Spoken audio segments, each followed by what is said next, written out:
तो हम NBR के बारे में सीखने जा रहे हैं। NBR क्या होता है? न्यूबॉर्न रिससिटेशन के बारे में। 10% बच्चों को NBR की ज़रूरत होती है, यानी बच्चे को पुनर्जीवित करने की ज़रूरत पड़ती है। जो बच्चे पैदा होने के बाद सांस लेने में जिनको दिक्कत आती है या जो नहीं रो पाते हैं, उनको हम NBR करते हैं, यानी न्यूबॉर्न रिससिटेशन करते हैं। तो उसके लिए हमें ट्रे जो तैयार करनी है, उस ट्रे में देखते हैं हम क्या क्या करते हैं। उसमें हमारा NBR का सारा किट पहले से ही रेडी होना चाहिए, ताकि हमें ये नहीं मालूम क्योंकि जो बच्चा पैदा हो रहा है उसको NBR की ज़रूरत है या नहीं। इसलिए हम पहले से ही यह सारी चीज़ें अपने बेबी ट्रे किट में तैयार करके रखते हैं। तो ये हमारी 2 टॉवल्स होंगी जो कि प्री वार्म करके हम पहले से ही रखेंगे।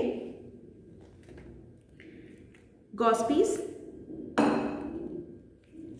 Paediatric stethoscope, identification tag, mucus extractor,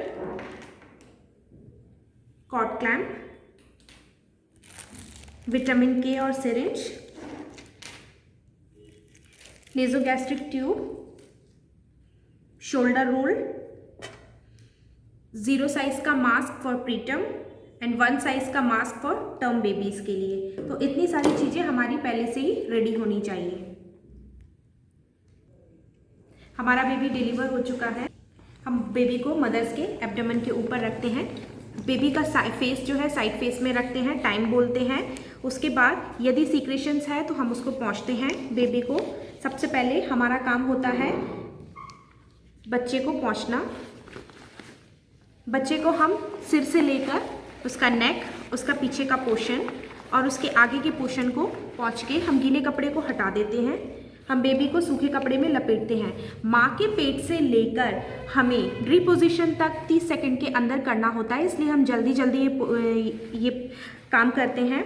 हमें तुरंत नाल को कट करना है। ENBC में हमने 1 से 3 मिनट के बाद ही नाल को कट किया था, मगर इसमें यदि बच्चा न्यूबॉर्न रिससिटेशन में है, उसको देने की ज़रूरत पड़ रही है, तो हमें तुरंत ही नाल को कट करना है। हमें कॉर्ड क्लैम्प लगाना है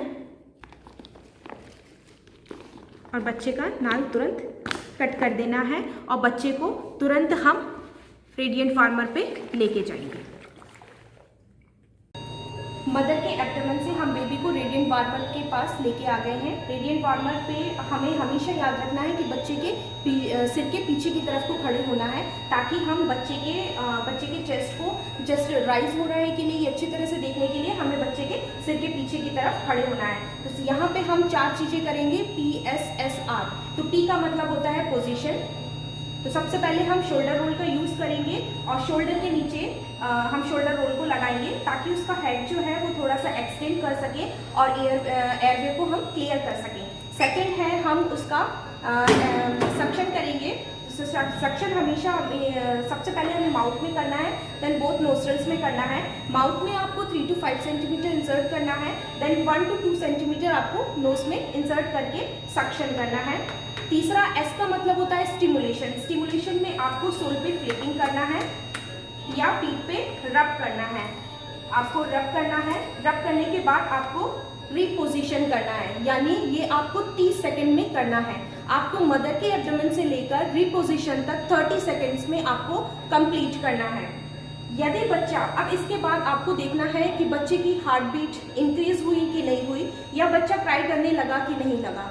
यदि बच्चा क्राई अभी भी नहीं कर रहा है और हार्ट बीट भी नहीं बढ़ी है, तो हम इसको एम्बूबैग स्टार्ट कर देंगे। तो एम्बूबैग स्टार्ट करने से पहले हम उसको पल्स ऑक्सीमीटर उसका लगा देंगे और एम्बू को हम स्टार्ट करेंगे। तो एम्बू लगाने से पहले अप्रोप्रिएट जो भी मास्क होगा बच्चे के अकॉर्डिंग, यदि बच्चा टर्म बेबी है तो हमें 1 साइज का मास्क यूज़ करना है, और यदि बच्चा प्री टर्म बेबी है तो हम 0 साइज का मास्क यूज़ करेंगे और बच्चे को हम एम्बू देंगे। चिन, माउथ और नोज तीनों को कवर करना है।